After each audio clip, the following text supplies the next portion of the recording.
Hello and welcome to History Respawned. I am your host, John Harney. I'm here today to talk about Sunless Skies Sovereign Edition, and I have a special guest, Bob. Welcome to the show.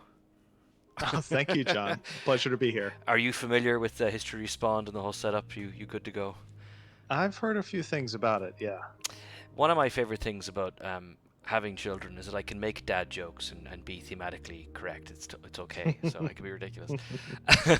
Well, thanks everyone for joining us. Thanks for joining me, Bob. I wanted you to come on board and kind of hang out and play some Sunless Skies with me. Now, this game has been on the PC for about a year. We're playing it on PC right now, but it recently launched on consoles, including the Nintendo Switch, which I actually think would be quite a good fit for. Um, as the Sovereign Edition. And what I'm going to do, this game, exploration is a big kind of part of this game, so we're going to jump into a game that I have running. And I'm just going to kind of, I guess I can show you around a bit, Bob, and we can kind of go from there, Cool. if that works for you. Yeah. All right. Love the look. Love the music too. This game, I love the way it looks, love the way it sounds. So for people who don't know, Failbetter Games had a browser game for I think almost a decade now. They might have actually just celebrated their anniversary, called the Fallen London series. And Fallen London was all about this kind of imagined Victorian kind of alternate kind of existence, with a kind of an interesting kind of horror but arch style. So, and we'll talk a little bit more as we go on. So this is New Winchester, and every port you go to, so you're flying a locomotive steam engine through space. That's the idea. Down here we have our crew. At the moment I've got a full crew, so I actually just died in the game, and I got to restart as a captain with the similar level to the previous one. It's kind of a quasi roguelike type vibe there. So the Hmm. crew is full, which is good. If you run out of fuel, which is this indicator here, or supplies rather, the crew, as the game puts it, the crew may turn to alternate forms of sustenance. Is one of the things that can happen.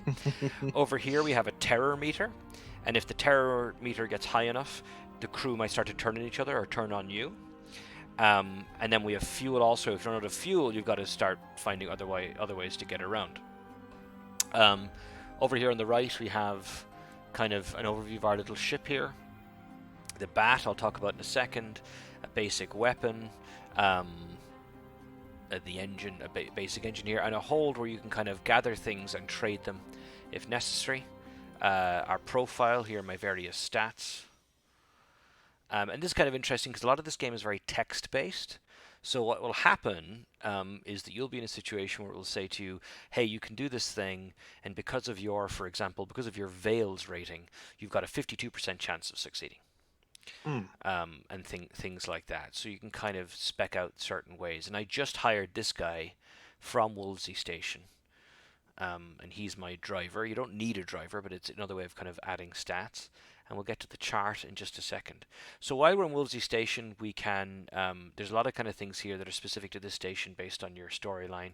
Every port you can explore the city, and you see all these different kinds of options, right? And it's quite nicely done because they all have like story is a big element in this game. So everything has an in-game story reason for happening, right? All these kind of gameplay options. So here we have the pernickety factor, who's a person that I picked up before, and I can talk to this person because I'm not currently escorting them. Um, they're not on my ship already, and you see all these kinds of things. These little what's the word I'm looking for? Not qualifiers, but anyway, conditions. Hmm. And every time you pick one of these, you get little bits of text like this. It's a lot of reading. It's almost like a old school RPG. Yes, there's a Yeah. there's a lot of this, and so now she has joined my locomotive, and she wants to go to Hybris. Now this is a pretty common thing to happen in the game. This is my little train here. So if I open up the chart, this is the first area that you're in, and I've explored most of it as you can Wow. see. Yeah. I think there's 4 areas in all, and Hybris is down here. Hybris is actually a massive pain in the behind to get to, so we're not going to go to Hybris in this gameplay. It's just too difficult to get to, and it's kind of too perilous, sadly. But there's a lot of that. I want to go here, and then you go here. In fact, the last time I went to Hybris, we got there, and it was abandoned, which was actually pretty cool. So there were no NPCs there. They'd all left, and it opened up a quest line of trying to figure out what happened to Hybris. So that was pretty cool. And then you have more options exploring the city. So you can go. I do not have a trading opportunity. And again, you see all this classic amounts of text here. You go into the nearby pub, the Promise of Days, and we can talk to people here. What I'd say as well is it's kind of a text-heavy game, but this is kind of a terrible thing to admit. I'm turned off by text-heavy games fairly fairly quickly. I Same. shouldn't Yeah. say that, but I really am. And this game doesn't really do that. And part of it is, sadly, you can kind of jump through some of the text after a while, but it tends to be pretty easy to kind of move through. So I'll introduce myself to the seasoned captains, which I've done before with previous captains. And you can see this is the kind of style the game goes for. The masked citizen, a libertine polymath, the bedeviled didact, a scholar haunted by discoveries, the plucky baroness, explorer, collector, philatelist, and spatchcocker Meg. Like, this is very much kind of the vibe of the game. Hmm. And I kind of like it because it's got these rich stylistic choices, but they're kind of constantly, being funny. So in every port then as well, we look over here. Sometimes there's multiple locations you can go to, and then in the shops you have a bazaar where you can pick up specific kind of what are called prospects, which are effectively kind of quest lines attached to certain goods. So we'll just go ahead and claim these. There's no reason not to. This particular port has lots of options, so this guy can sell you modifications for your ship if you want. I have Mm. 754 gold, which is quite a lot. I had 1600 until I died, so that was a bummer. Victoria Market. Every port has a market where you can buy usually both of these, sometimes only one, and you can sell stuff if you want. And at this particular port, you can buy another ship if you wish. You can change your ship. And then finally, this port has a bank, like an MMO type almost thing, where you Hmm. have stuff in Yeah. storage. So I'm going to ignore what the game told me to do, and I'm going to take you to a couple of ports here, Bob. Let's go down to Port Avon first, and Okay. we'll head out of here. And you can see here, so the idea here is you're kind of in space, but you're in a steam train flying through space. Hmm. And this is kind of this is oh, I'm going to crash. Live TV every time something silly happens. So you can just see, I was demonstrating, you kind of have these general pathways in the middle where there's all this really beautiful kind of background design that is meant to Yeah. evoke the idea that you're in this it's a weird like quasi-atmospheric space type thing. But then you have these hard, areas you can't go through. So in practice, you end up with, I'll open the chart again, effectively pathways, you see, Hmm. that you kind of know you can go around or not go around. And then in some cases, there might be choke points that have marauders in them who will shoot at you on sight, um, or even like kind of mystical kind of beings that don't like you very much. I do like this. Obviously reminds me a lot of the type of literature and histories that I read for my undergraduate thesis on the Edwardian era. But then also, I love the idea of flying through the sky in a locomotive, which obviously evokes ideas of Back to the Future 3, for Yes. instance. So, And the thing about this game as well is like you have to. So what we're doing right now, you kind of have to enjoy this, I think, to get the most out of this game. So the game can be quite a chill experience for long periods. Um, but it's nice. You get these little kind of bits of narrative that come up. The sound design is just fantastic. I kind of wish I could crank it up more, but I often do that and then we can't hear ourselves, which is bad. So here's another port, and so this is the uh-huh. meat and drink of the game. Now the game gets more complicated relatively quickly, but here we are in Port Avon.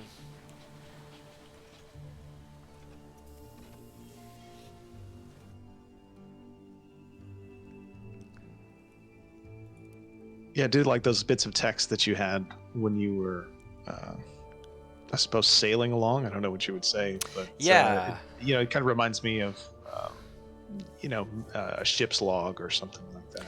and what the game does a lot I of is, suppose you oh wouldn't sorry. say start date or anything like that. But it's funny because the way then that the game works as the terror, the terror starts to go up, and there's nothing really anything you can do about that after a while. So effectively, the longer your captain is surviving, the worse it's getting, and then the game throws lots of intervening dynamics in your path. And so Mm-hmm. it gets to a point where being in between ports is really very challenging.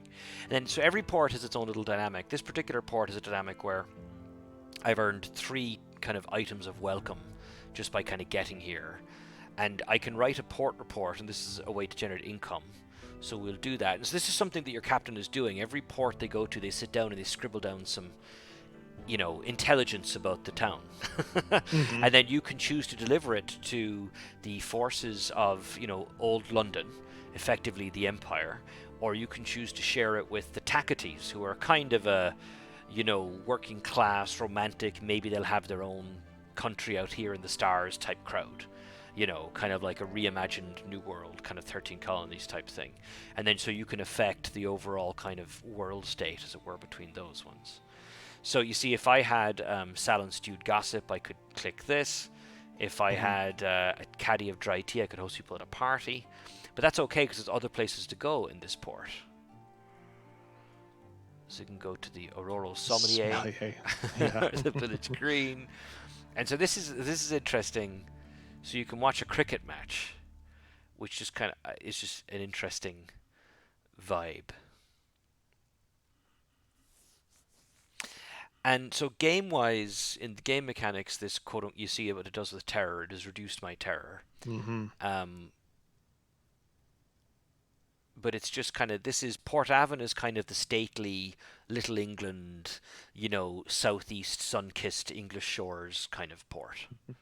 You're wearing out your Um, welcome. Yeah. Yeah, and so when you run out of your welcome, that's it. You can sit with the eel fishers, all these things. There's the Nowhere Inn.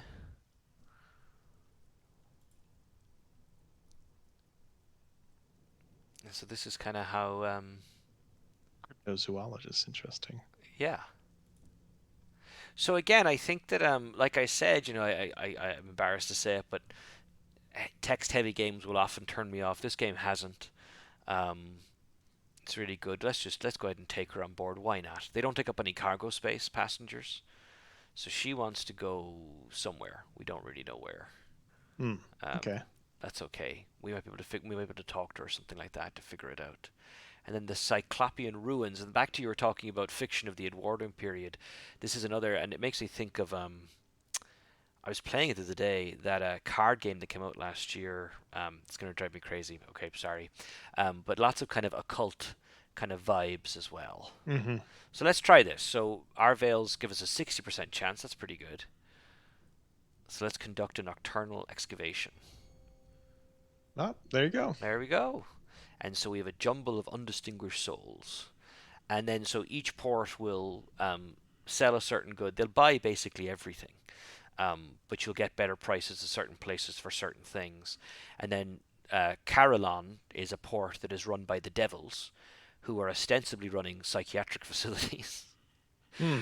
But they're loyal to London, and they like souls, so you can give them souls for favors. Mm-hmm. So here, the McDonald boys are watching us. Uh-oh. We've worn out our welcome. And it gives you ways to improve that welcome and everything else, and mechanics. And so shops, so the bazaar. Right, these are the guys who want these verdant seeds. There's specific ports you can get it.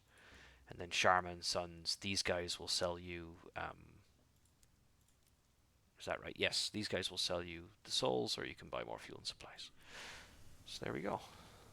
Hmm. Oh. Almost feel like I need a thesaurus to read some of this text. Yeah, it's a lot to kind of... the- Oh, go on, sorry. Oh no, I was gonna say it really fits in the style of the game and this kind of Victorian Edwardian, fin de siècle kind of Yes. era. This kind of feel that they're going for. And it is a lot to throw somebody into. I will say as well with the game, so we'll go back to the chart again, so you can see all these dark areas that haven't been exposed. Some of them are inside land masses, and I don't really have a way to do that. I've gone the wrong way, I've just seen. But another kind of... Well, we go the long way for fun. We can keep chatting. But at the start of the game, except for this small little area here, everything is black. So you have no idea where the where anything is. So what you actually do is it costs you a little bit of supplies. You send off your bat, and I'll do that now. This was in Sunless Seas, which is the previous game as well. So the bat, after being sweet talked, the bat has discovered something, and here it is right in front of us. And when everything is black, that's hugely helpful. That's how you find ports and things like that. And you can upgrade your bat if you find a certain kind of traveling merchant. Oh, I'll crash into this. Oh, I don't have mining. I could have attached a drill to my Oh ship to no. have it. It's too bad. That's too bad, but should we be? Well, this horror mechanic is great. I'm in the midst of playing Darkest Dungeon right now on Switch, and it's got a very similar thing going on, kind of a bit of a roguelike game as well. And so I think it's an interesting mechanic. I would say that it adds a greater degree of tension than just going out and exploring and then finding enemies and whatnot. It adds Right. an extra layer of something to manage and to worry about. And I think that's the kind of interesting, challenge. I actually, I've been learning coding in the last year and a half, and now some of these things are more transparent. Like if you have X amount of this, you can buy Y amount of that, and all these kind of things. I can see the algorithm in it, more than I could before. Um, but it gets into this tension of how a game becomes playable. It was just like an exploring kind of interactive fiction game, well, using more than that. So this is another place. This is the Traitor's Wood. So again, this is slightly more occult kind of possibilities, and lots of stuff to do here. Let me see. We do not have. Well, I don't want to give them supplies because we'll. Well, why not? Let's put ourselves under pressure. Maybe something interesting will happen in a few minutes.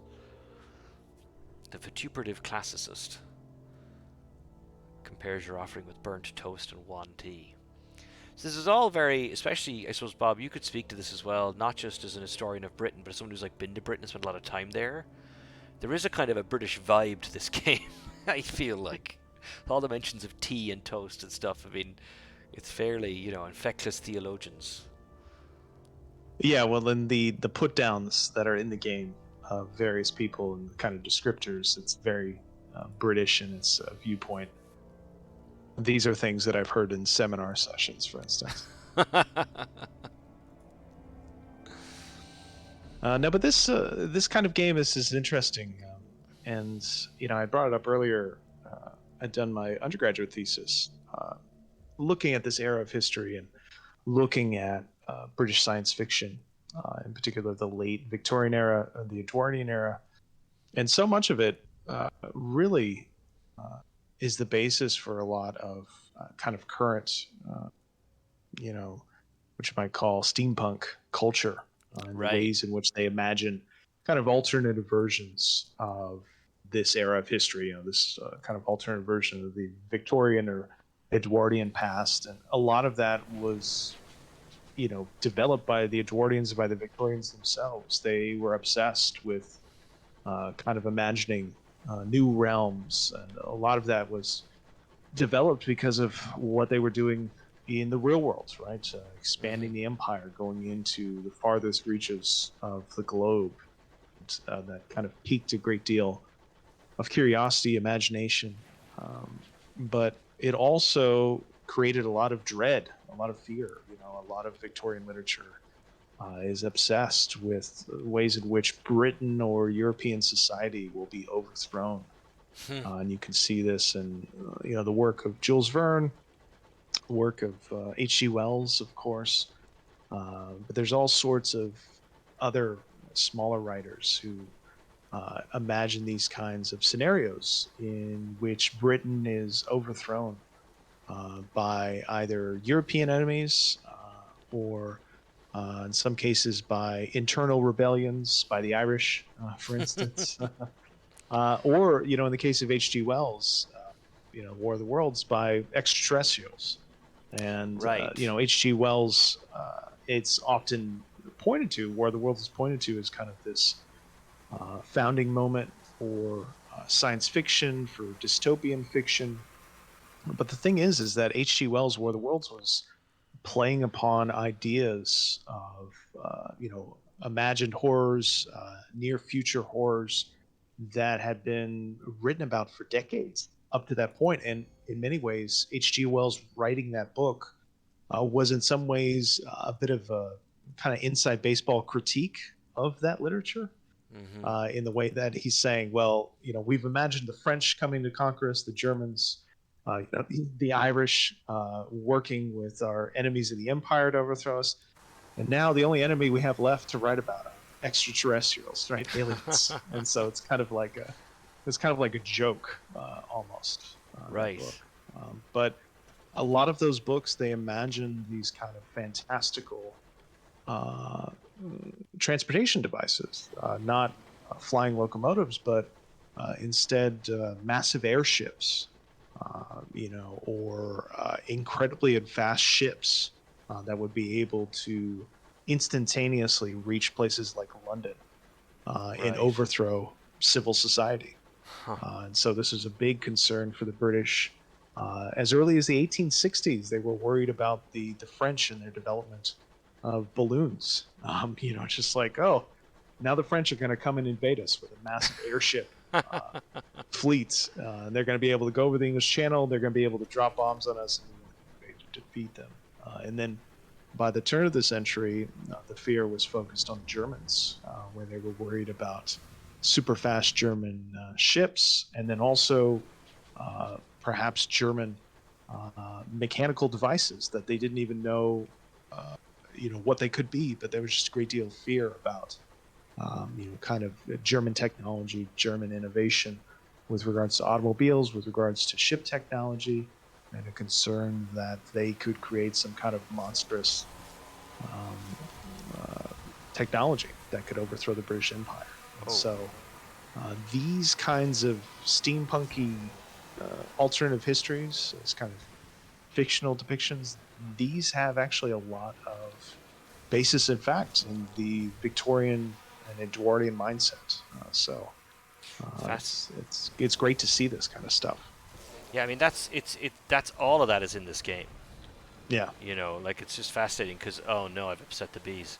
So, so you have these bees now who are attacking the other guy are now attacking me, and there's a lot of that in the game. And as you get further into the game, you're encountering more of these kind of occult and kind of terrifying things. I'm gonna see if I can outrun them. I think they've forgotten me. Um, so these marauders in this particular region of the game are just standard space pirates. But I was killed in the next region, which we might go and visit, by a kind of a deranged marauder, a kind of a some kind of spiritually invaded, think end of event horizon type thing. Oh Oh dear. no! Don't Yeah, it bring was. up that movie. Yeah. Sam Neill being I'm excellent. gonna have nightmares for the rest of the night. So and this is so and I'm actually glad this has happened. So I'm in Uh trouble. oh, you're Uh-oh. overheated. I'm overheated. So, and this is what combat is like. And you can soup it up a bit with some better weapons and stuff, but that's basically it. It's kind of a gentle little kind of, arcadey type thing. Um, but it's enough that once you get the hang of it and the kind of momentum of your ship and everything, it starts to work. This is actually it's funny because all the stuff you're saying, Bob, I'm like, yeah, all of that is in this game. It's just fascinating. Like so, like I said, Carillon, which is a port which is just inhabited by devils, who are that's not a weird thing in this world or in these various games that Failbetter makes. And we're going to stop now. So I had changed the world state a little bit in favor of the Tacadies, in favor of these kind of rebellious figures, playing up to my own Irishness. And so they have actually the London kind of branch has retreated from New Winchester back to where we're about to go now, Port Prosper, which is effectively kind of the gateway port to London.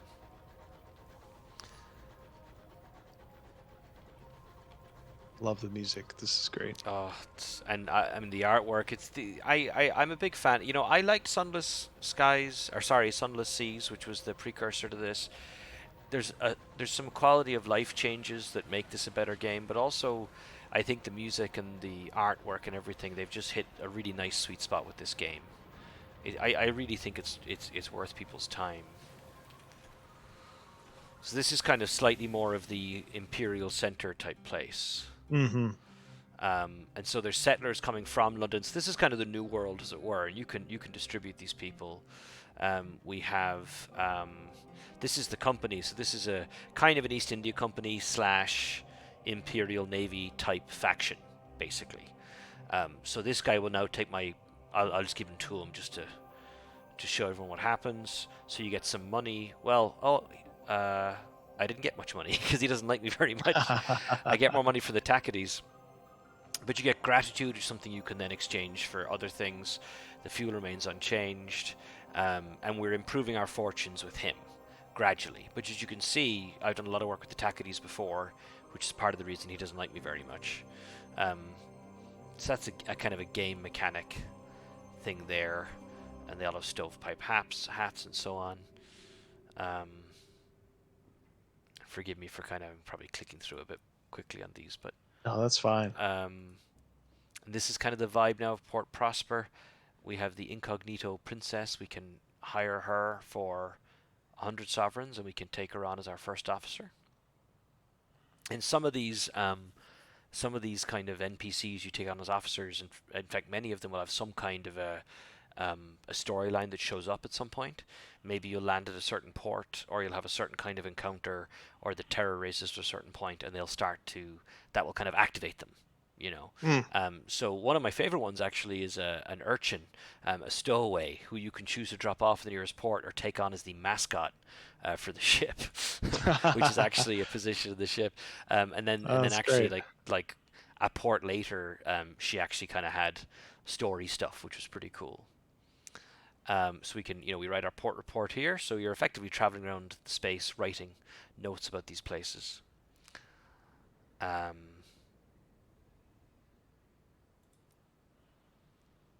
and you can attend a parade at Port Prosper. And I like this. You can mingle with the West Enders, who are the posh people, or the East Enders, who are the working people. Yeah. Or you can try and split the difference. So we'll hang out with the fancy people and eating roast chestnuts Mm. and just being ridiculous. And so this is it. And so you're doing all these things, and it's nice because there's lots of things under the hood that are happening, affecting NPCs. Look at you, and everything else. So I we do can, like this yeah. idea of bartering information, collecting and then Yes. bartering information, because this is something that's a very big part of British Empire, especially in India, in the India Right. Ocean, because people have this idea of the British Empire as this kind of whenever they think of it, they usually often think of Star Wars. They think of the Empire in Star Wars. It's kind of Mhm. omnipresent, Right. incredibly powerful force. But if you've done any time studying empires, they were often incredibly weak on the ground, in Mhm. their imperial possessions, and so they relied a lot on local collaborators and citizens of the British Empire helping them with reporting of what was Right. going on, what was being said, and then that would help the colonial office, the India office, British East India Company, depending on what time period you're in, to help them determine where to send supplies, what to worry about, and where to send troops and police, etc. So Right. it's an interesting mechanic. I think it's one that works well given the uh, setting, even though it is a fantastical setting. It's still one that Mhm. makes a lot of sense historically.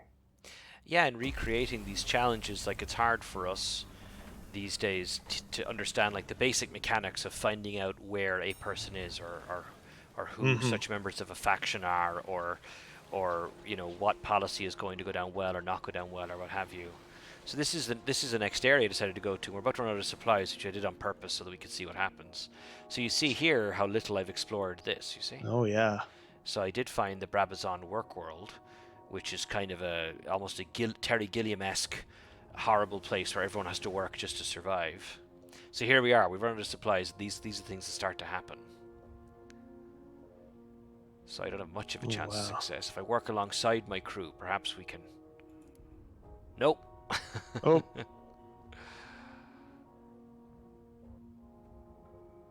Oh no. 5 terror. So the horror aspects of the game really start to kind of ramp up.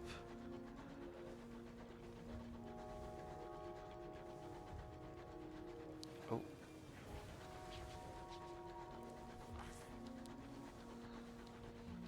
and there's 4 of these regions and all, so it's quite a big game. But I think you'd probably spend a lot of the game doing this, like I said. So I don't mean to kind of talk the game down, but you would have to enjoy this kind of almost relaxing aspect. But as you can see, I've kind of artificially allowed the supplies to run down. But the game does put you into these difficult situations Hmm. where there's just intervening forces and you have to kind of deal with it. I'm curious. I mean, what do you make? It seems we can. I don't know what you want to call this phenomenon. You can call it the Souls-like phenomenon, but it does seem like in the past decade, games have gotten more difficult. And I'm wondering, what do you think of that? I mean, do you think that's true, or and do you like it? um, I'm curious what you make of it. I think with the Souls games, the trick to the Souls games is, I mean, Bloodborne is a game that really needs you to have a certain level of skill and almost like fast twitch reflexes to talk about those kind of things. But like the original Dark Souls games, honestly, you can just like level up, and if you level up your weapons, that's the secret to the Dark Souls games. If you just level up your weapons and are patient, you'll be okay. This idea that it's a skill-based thing was a little bit of a canard. But I do think they've gotten harder. I think back to 15 years ago when the running joke online was, in my day, games were hard, like compared to the early 90s games and the kind of one more quarter type games that were ludicrously punishing, like Ghosts and Hmm. Goblins and stuff like that. But I think there was a period where games were falling into a trap of like, hold down your thumbstick and run in this direction and things will happen. And so I think these ideas have changed things up. Um, Hmm. but it becomes tricky for like a little game like this because is that what you want? Yeah, Um, this guy is not even human. He's some kind of because it does seem like there's a bit of competition there in the game like this. Because on the one hand, it does make sense that they would have these kind of difficult RPG mechanics, these things, these um, meters that you kind of constantly have to have your eye on and be concerned about. And so it would make it more common for you to fail in these types of games. But at the same time, they've spent a lot of time writing all of this text. So yes.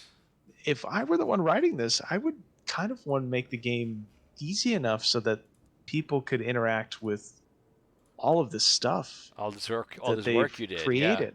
And so I just wonder, and you know as well as I do that the vast majority of people who start a game don't actually finish it, right? And you Yes. can look up achievements, Xbox achievements, the PlayStation trophies, and usually the achievement or trophy for finishing the game is one of the rarest achievements, right? People don't actually finish it. So I just wonder, I mean, from my perspective, I would be really frustrated if somebody had not finished, like, say, an article I'd written or an essay or something like that.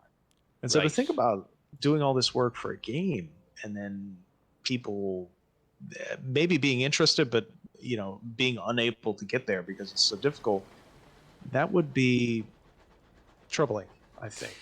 Yeah. But maybe I'm not looking at it the right way. I don't know. Well, I don't know. I think that's a good point because, like, I had played this game before and I'd had fun with it and I just kind of quit it. So Hmm. let's try and disarm this guy. I'm kind of Uh, deliberately bringing the episode to an end here by making things go terribly badly. Um, whoa. oh no, yeah. That was some classic, below decks issue, subterfuge issues there. Um, yeah, I mean, I kind of come back into the game now with the Sovereign Edition, but I mean, I think if I see a larger portion of what they've written, it'll be months from now because I'll have to go away and come back to this game. Like, this couldn't be my main game for the next who knows how long, because the game is Yeah. also kind of designed to kind of take a long time. But I think they've done a great job with the vibe.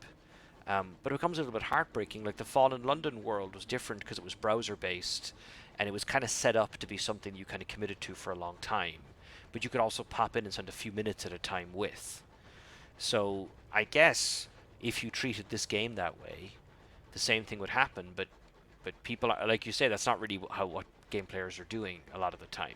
They're kind of getting really intense with the game for a short period of time and then moving on. So there's kind of a larger question. Let's appeal to the shreds of the man he used to be this time. Chances are weak both times. You see this? Yeah, I see it. Oh, And so it's actually a great question, because you get into this idea of like these interventions. At what point are you getting a bit annoyed because you'd really rather just see like the next port?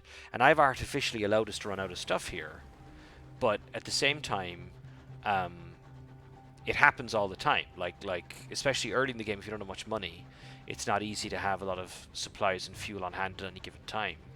And so you just die, or you get killed by a marauder, which happened just before this we started recording. Or this thing, you see? ooh, This thing, wow, now look we're at not that. really equipped to deal with this thing. Oh. And then the game is over, and so it's just kind of interesting, because how does that fit into, going to the pub and watching cricket matches and all the really kind of interesting stuff they've done. Whoa. You're doing pretty well. Doing okay. So are there dice rolls going on here, or is this skill based here? This is all fairly.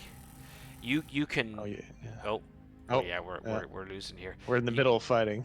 Yeah, I know. In the middle of it, you can.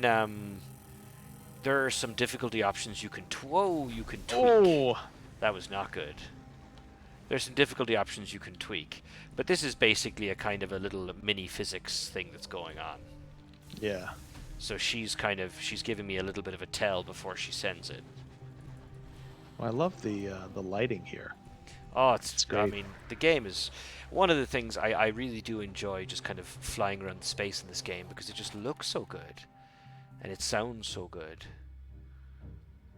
I don't know what to do. We'll gain the experience, I guess. And a vision of the heavens.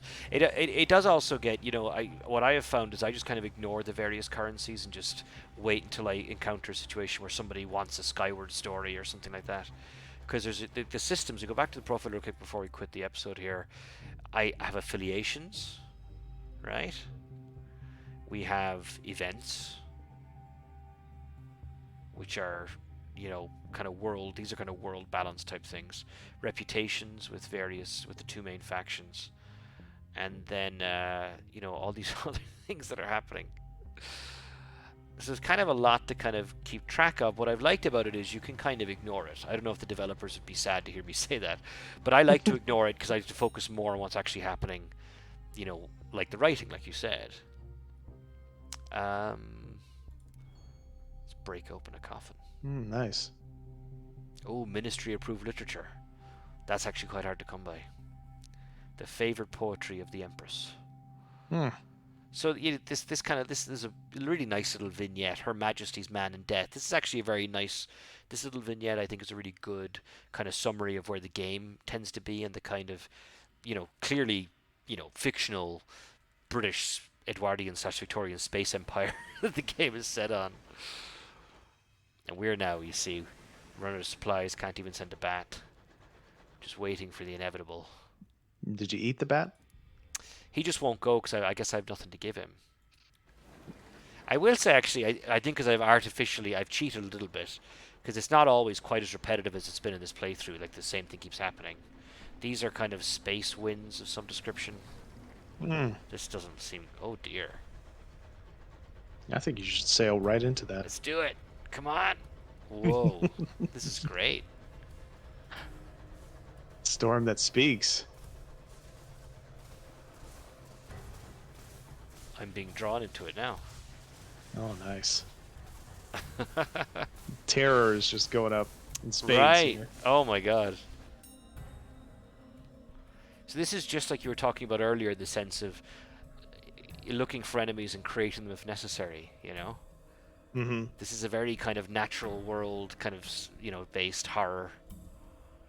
Oh no. Oh, I thought that would work. Blast of 15 thunder. terror. Oh, This no. isn't good. The storm that speaks Storm is is displeased. displeased. Oh, we have some souls. Let's do this. Oh, yeah, sure, go for it.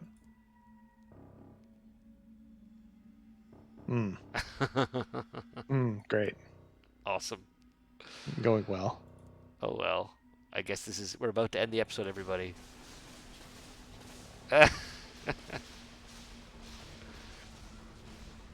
So I Surprised think it's not doing much damage to your ship. It's yeah, just a little bit. It's I not think they terrible. just decided to. The game has that, so there's certain kind of fixtures you can come near that will lower your terror, some that will increase it, and so the environment of the game is really good. Actually, it's one of the coolest things about the game. It's We're got going these to two. channel the classic movie Alive from the mid '90s. I don't know if anybody remembers that, with the Colombian rugby team. That's pretty rough. Ooh. Well, Oh there yeah, we no, go. the game is decided now. This is it.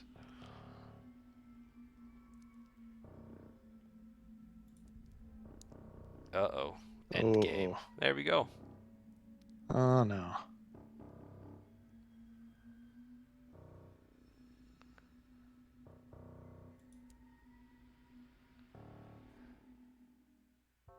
And so then this is the kind of roguelike element to it. Mm-hmm. You basically keep a portion. You keep the XP, which is good, and then you effectively keep portions of things. So I had about 600 cash, and I'm 222. Most of the exploration is kept.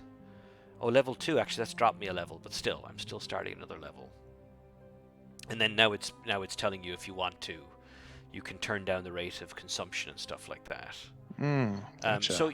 you could turn this into actually, you could turn this into effective an exploration game if you wanted, if you didn't like those kind of combat kind of Yeah. elements. And very briefly, actually, we can do this is what happens when you start a character. So everything has a kind of this one has high veils, high iron, high hearts. They all the stats, but again, you can see the kind of the storytelling aspect of these is all quite, they've invested a lot in it, which is pretty great. Um, so you could start with the revolutionary here. Which kind are you? Say, lies are the tools of tyrants. That's who I am. And I've never played enough of the game to satisfy one of these ambitions. Oh, really? But and there's nice little. This is a nice little kind of Yeah, I tool love here you can have. the shadow image there. Oh, your brow too. Wow. Let's see. I thought there was. There it is. The kind of the spectacles. Yeah, I love that. This kind of stuff. You just randomize it. A nun. Citizen Abernathy. And then because you're restarting, it'll give us a quick glimpse at the level up mechanic here, which is what's called a facet, which is just another one of these well written kind of things. A spell in prison, a scandal.